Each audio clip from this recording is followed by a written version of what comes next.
Welcome back to Legacy of Years. In our last video, we journeyed through the icy battlefields of the Great Northern War, unraveling the intense rivalry for dominance in the Baltic region.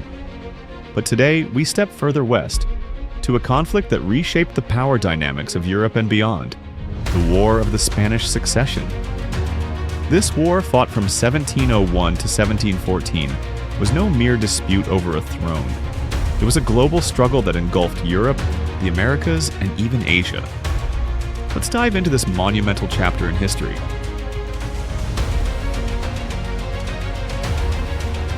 The roots of the War of the Spanish Succession lay in a frail king and a fragmented empire.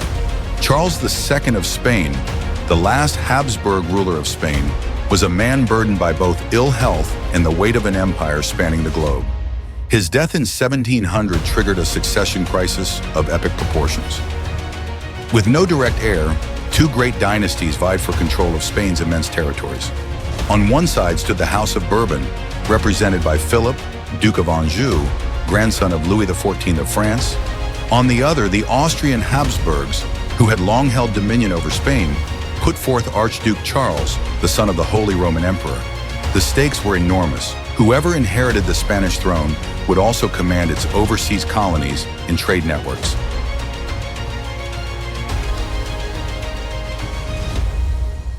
The prospect of a united Franco-Spanish Bourbon Empire alarmed other European powers. Imagine France, already the preeminent land power under Louis XIV, suddenly controlling Spain and its colonial wealth. To counter this threat, a coalition formed, the Grand Alliance, consisting of England, the Dutch Republic, the Austrian Habsburgs, and later, the Holy Roman Empire and Portugal. This coalition wasn't just about territorial fears, it was about ideology too. Protestant England and the Dutch Republic saw Catholic Bourbon Spain as a threat to their religion and trade dominance. Meanwhile, the Habsburgs sought to reclaim what they viewed as their rightful inheritance. The war officially began in 1701, but its early years were marked by diplomatic maneuvers and military posturing. The first major clash that shook the war was the Battle of Blenheim in 1704. The stakes couldn't have been higher.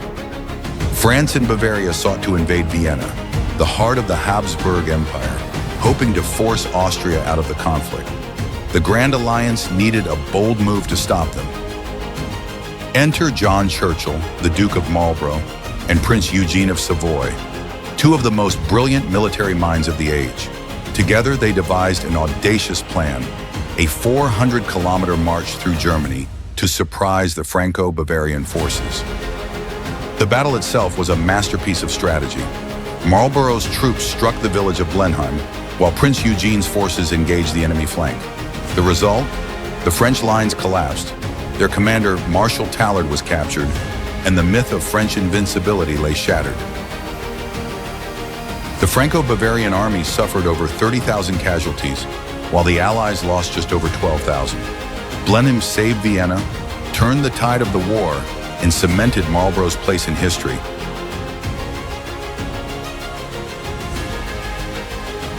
In August 1704, British forces, supported by the Dutch, launched a daring assault on Gibraltar, one of the most strategically vital locations in the Mediterranean. A combined naval bombardment and amphibious landing overwhelmed the small Spanish garrison. Despite fierce resistance, the fortress fell, marking a significant victory for the Grand Alliance. The capture of Gibraltar provided the Allies with a crucial naval foothold, allowing them to disrupt French and Spanish supply lines. Though Spain attempted to retake it multiple times, Gibraltar would remain a thorn in Bourbon ambitions and a lasting legacy of the war.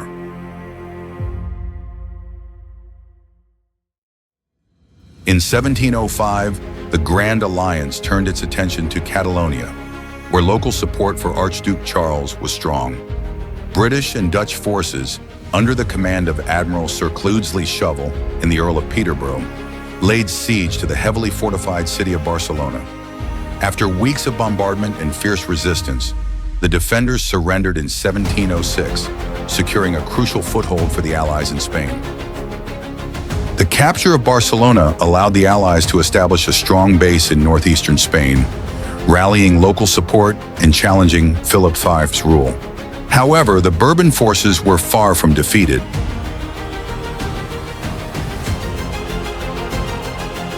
With momentum on their side, the Allies looked to the Spanish Netherlands, where French forces still held sway. In 1706, the Duke of Marlborough launched a daring offensive, culminating in the Battle of Ramillies. Marlborough's strategy was as cunning as it was decisive. By faking an attack on the French left flank, he drew enemy reinforcements away from their center. Then, with perfect timing, he unleashed a devastating cavalry charge, breaking through and forcing a French retreat. In just 4 hours, Marlborough's brilliance won the Allies control of Brussels, Antwerp, and Bruges, setting the stage for further successes in the region.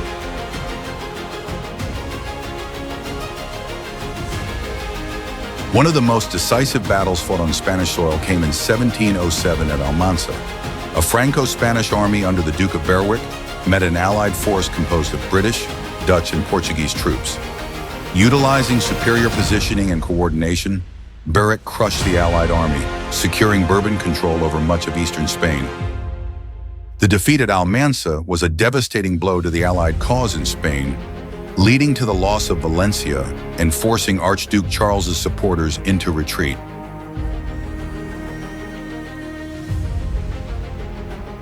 The Battle of Oudenarde in 1708 was yet another showcase of Allied military prowess. This time, Marlborough and Eugene faced the Duke of Burgundy and Marshal Vendôme, who were attempting to reclaim lost territory in the Spanish Netherlands. Marlborough's maneuvering outpaced the French, forcing them into a precarious position. A series of relentless Allied assaults shattered French cohesion, while the indecision of the Duke of Burgundy compounded their woes. The French were decisively beaten, and the Allies further solidified their control of the Spanish Netherlands. The battle paved the way for the pivotal Siege of Lille.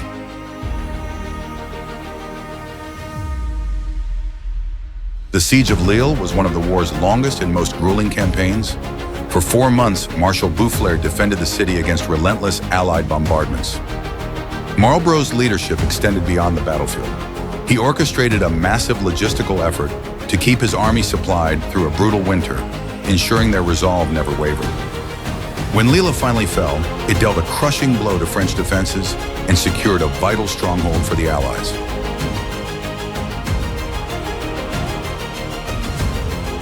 By 1709, the Allies aimed to deliver a knockout blow at Malplaquet. It was a battle of attrition marked by staggering bloodshed. Marlborough and Eugene faced Marshal Villars, who was determined to make the Allies pay dearly for every inch of ground. The Allies won the day, forcing the French to retreat, but the cost was appalling. Over 20,000 Allied casualties compared to France's 12,000. The bloodbath at Malplaquet dampened enthusiasm for the war, particularly in England and the Dutch Republic. This marked a turning point, not on the battlefield, but in the political will to continue the fight.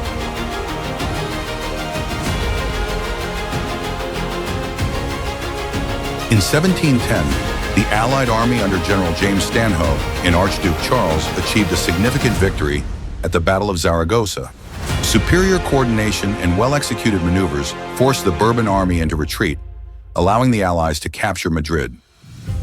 But their triumph was short-lived.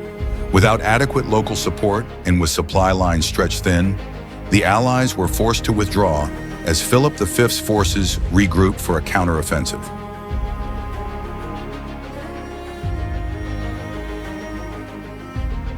The tide turned against the Allies later in 1710. At Brihuega, a French-Spanish force under the Duke of Vendôme surprised and overwhelmed Stanhope's British forces, forcing a desperate surrender. Days later, at the Battle of Villaviciosa, Bourbon forces clashed with the retreating Allied army and secured a decisive victory, ensuring Philip V's continued hold on the Spanish throne. These victories cemented Bourbon dominance in Spain and effectively ended the Allied campaign to place Archduke Charles on the throne.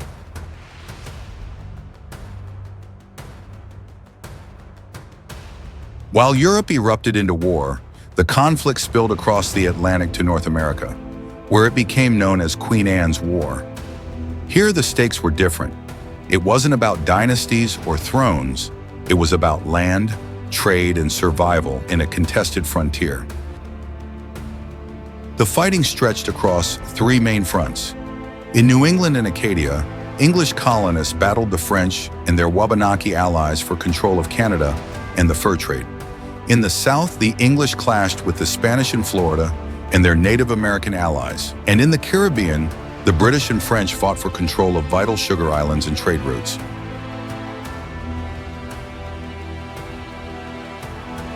One of the war's most infamous events came in 1704 with the raid on Deerfield. Under the cover of night, French troops and their Native American allies descended on the English frontier village in Massachusetts. Over 50 settlers were killed, and more than 100 were taken captive and marched to Canada through harsh winter conditions. For the English colonists, the raid was a shocking reminder of their vulnerability on the frontier. For the French, it was a strategic blow to English expansion.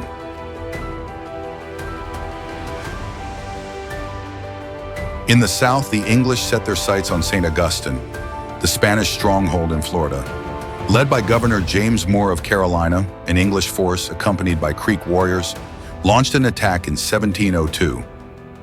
But the siege faltered when Spanish reinforcements arrived by sea. Although the English burned the surrounding town, St. Augustine's fortress held firm, remaining a Spanish stronghold for years to come.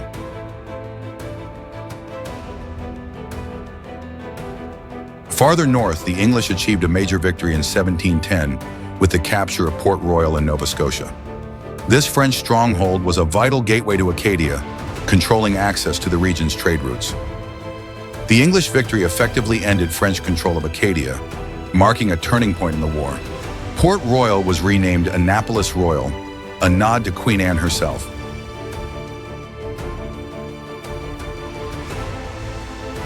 Meanwhile, in the Caribbean, the war took to the seas. The British and French fought fiercely for control of key islands like Jamaica, Guadeloupe, and Martinique, prized for their lucrative sugar plantations and trade networks. The Caribbean became a battleground not just for military fleets, but also for privateers and pirates, who seized the opportunity to plunder merchant ships and disrupt trade.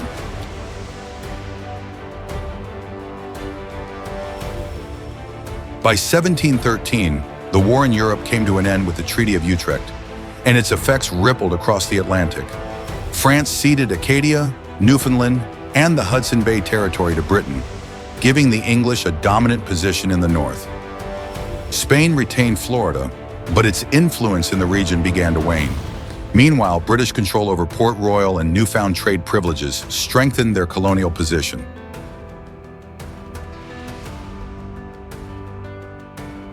Back in Europe, the political chessboard kept shifting. The death of Emperor Leopold I in 1705 and later Joseph I in 1711 left the Austrian throne to Charles, the very claimant to the Spanish crown. Suddenly, a Habsburg Spain seemed just as dangerous to the balance of power as a Bourbon Spain. The war dragged on, but both sides grew weary of the costs: financial, human, and political. Cracks began to form within the Grand Alliance. Savoy, initially aligned with France, defected to the Allies in 1703 out of fear of French dominance in Italy and the promise of territorial rewards from Austria. Portugal, a key member of the Grand Alliance since 1703, began to grow wary of the war's economic toll, particularly its impact on trade. But the most significant shifts came from England. By 1710, war fatigue among the English public and political elite gave rise to a new Tory government, which prioritized peace over continued conflict. Secret negotiations with France ensued, culminating in England withdrawing its support for the Austrian Habsburg claims to the Spanish throne. Similarly, the Dutch Republic, drained by mounting debt and repeated battlefield losses, reduced its military commitment, further fracturing the alliance's unity. England's leadership during the war also reflected a shrewd and pragmatic strategy. While it initially committed wholeheartedly to the Grand Alliance, England's policymakers consistently kept the nation's strategic interests in focus. Unlike Austria, which pursued territorial expansion in Europe, England prioritized securing global trade routes and naval supremacy. By the Treaty of Utrecht, England achieved its goals, securing Gibraltar, Minorca, and the lucrative Asiento, granting exclusive rights to supply slaves to Spanish colonies. These gains not only cemented England's maritime dominance, but also ensured its long-term economic power. However, this policy was not without controversy, as it left key allies, particularly Austria, feeling abandoned. England's calculated diplomacy, though, laid the groundwork for its rise as a global empire, balancing military action with opportunistic negotiation.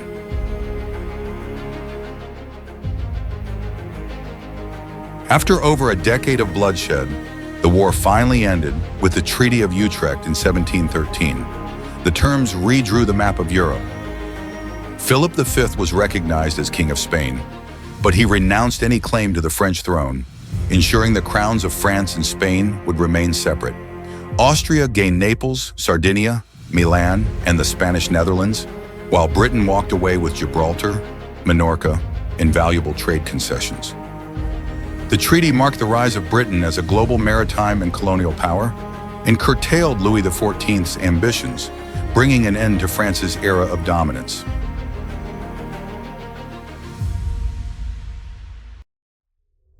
The War of the Spanish Succession reshaped not only the map of Europe, but also the trajectory of global empires. It was a war of ambition, diplomacy, and power, a stark reminder of the cost of hegemony. The North American chapter of the war left a lasting legacy. For Native American tribes, alliances with European powers brought devastating consequences, as their lands became battlegrounds and their communities were caught in the crossfire. For the colonists, Queen Anne's War was a precursor to even larger conflicts, as the struggle for dominance in North America was far from over. If you enjoyed this deep dive into history, be sure to like, subscribe, and share. And let us know in the comments, what historical conflict should we explore next? This is Legacy of Years, and we'll see you in the next chapter of history.